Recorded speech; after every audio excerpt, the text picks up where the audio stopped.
Hello friends, this video on synthetic fibers and plastics part 3 is brought to you by examfear.com. No more fear from exam.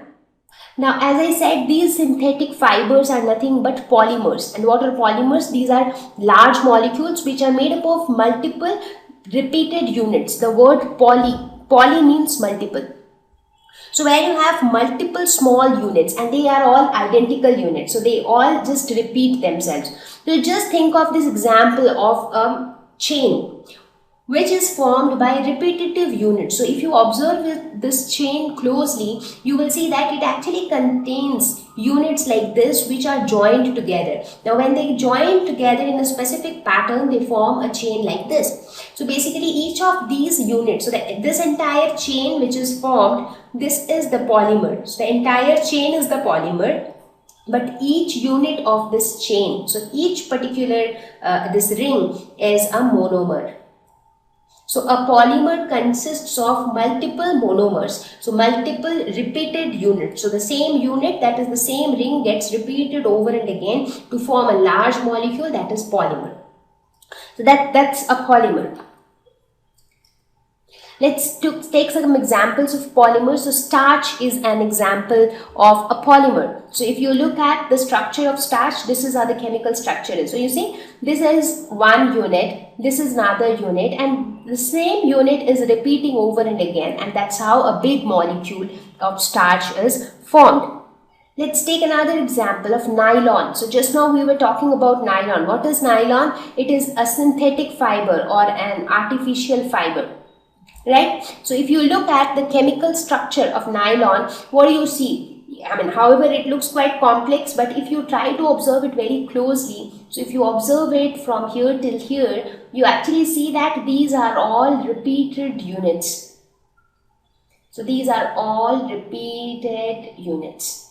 Correct? So this is 1, this is 2, so first unit, second unit, third unit, and they are all identical units and they are all joined by an amide bond. So NH bond is joining them. So you see here you have a bond between the monomer units. So many monomer units joined together by a bond forms a polymer. So here also in this case, nylon is an example of a polymer. So now you can relate this concept with the process of production, that is spinning. So these polymers are first formed. How they are formed? Polymers are formed from the monomers, that is from smaller units.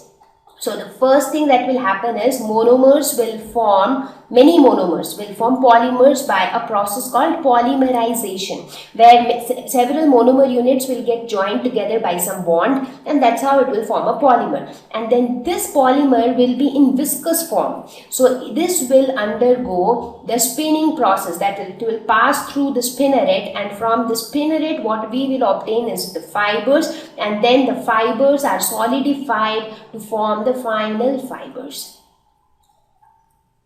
So that's how the production of artificial fibers take place. So based on whatever we have discussed, let's have a quick comparison between natural and artificial fibers. So natural fibers, they exist naturally, but artificial fibers, they do not exist naturally, they are man-made. But natural fibers, they are obtained from plant and animal sources because they exist naturally. So either from some plant part they are formed or from some animal part. For example, in case of cotton, it is obtained from the seeds of cotton plant. If you take example of say silk, it is obtained from silkworm. If you take example of wool, it is obtained from different animals like sheep.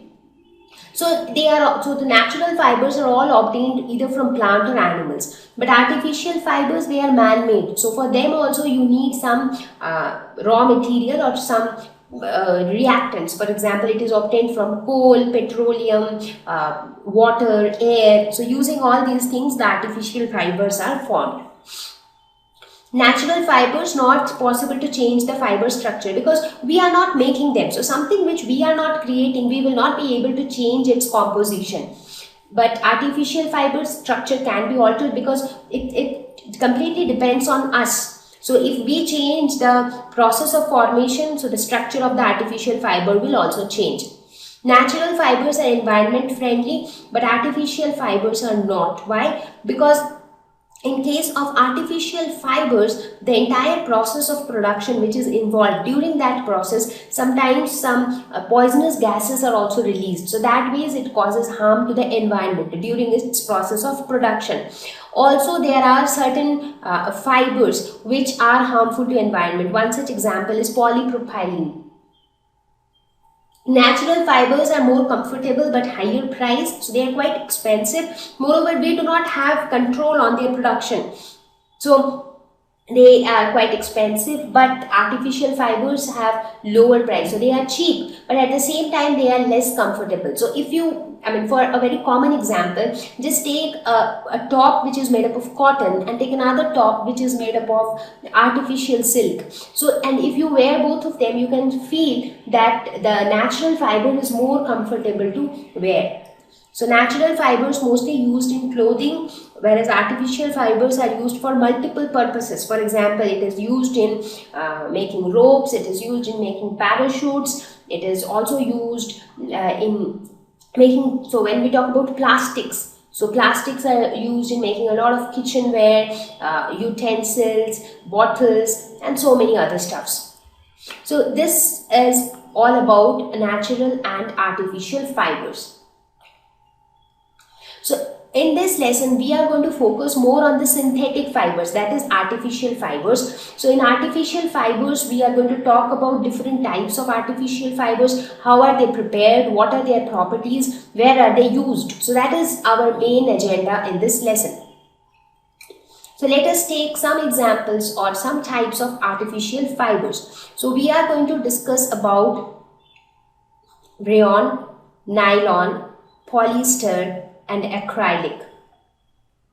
So now we are going to discuss about each of these artificial fibers in more. Thank you. Please visit www.examfear.com to watch more educational videos with a better experience. Please do not forget to like and subscribe to our YouTube channel for latest updates. Thank you once again.